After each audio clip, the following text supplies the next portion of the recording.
ফটোশপের মাধ্যমে এই স্টাইলে লিখবেন কীভাবে সেটা আমি এই ভিডিওর মাধ্যমে দেখাবো। যেমন ইচ্ছা লিখুন, বাংলা বা ইংরাজি।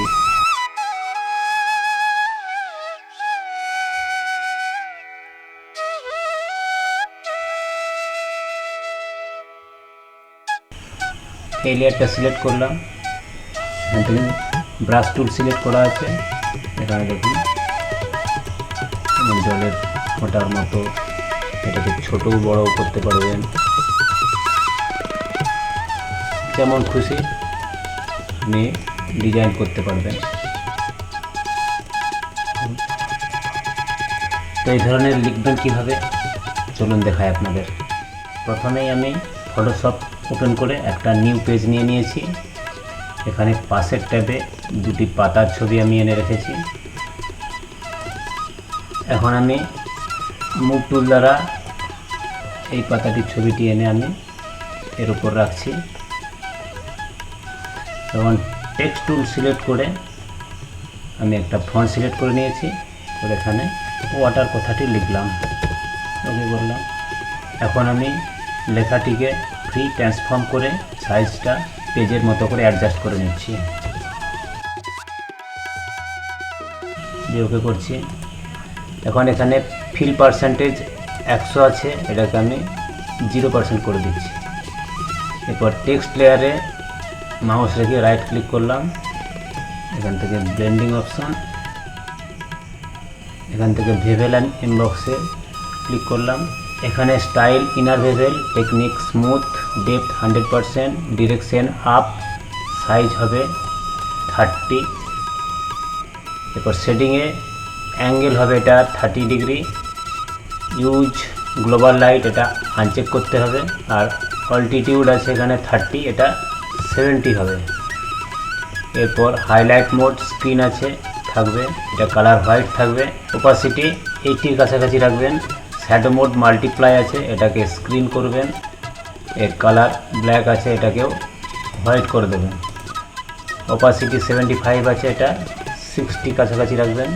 এরপর ড্রপ শ্যাডোতে ক্লিক করুন। ব্লেন্ড মোড মাল্টিপ্লাই আছে, থাকবে, কালার ব্ল্যাক আছে, এটা চেঞ্জ করে আপনি যে কালারের পাতাটা নিয়েছেন সেখান থেকে কালার চুজ করুন।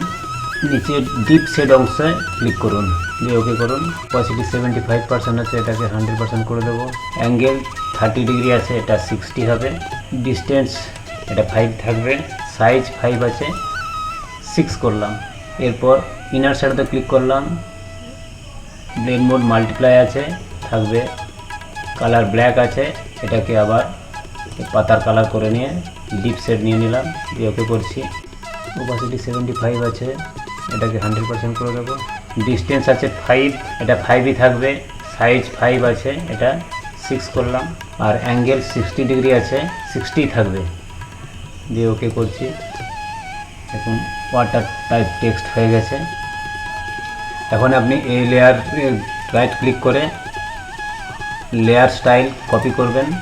এরপর একটা নতুন লেয়ার নেবেন, এখান থেকে এখানে ওই লেয়ার স্টাইলটা পেস্ট করে দিন।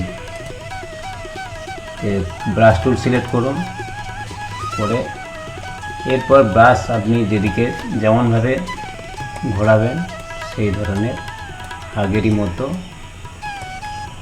ওয়াটার টাইপ দাগ পড়বে।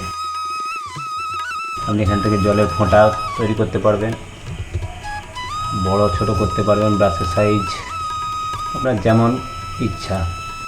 এরপর আপনি ব্যাকগ্রাউন্ড পাতাটা আপনি চেঞ্জ করতে চাইলে দেখুন এখানে এটা নিয়ে কাজ করেছি। এখন এই পাতাটি নেব, মুভ টুল দ্বারা এই পাতাটিকে মুভ করে এখানে ছাড়ছি। এরপর এই লেয়ারটিকে ড্র্যাগ করে আমি এর উপরে রেখে দিলাম। আমি পাতাটিকে একটু পেজের মধ্যে অ্যাডজাস্ট করে নিচ্ছি। এখন দেখুন এই পাতার উপর এটা লেখা, আর এটা হাইড করে দিলে আগের পাতাটির উপর লেখা। এখন আপনি আরেকটা জিনিস করতে পারেন, এই লেয়ারের লেয়ার স্টাইল কপি করে এটিকে হাইড করে দেবেন। আরেকটি নতুন লেয়ার নিয়ে এখানে ওই লেয়ার স্টাইলটা পেস্ট করে দিন।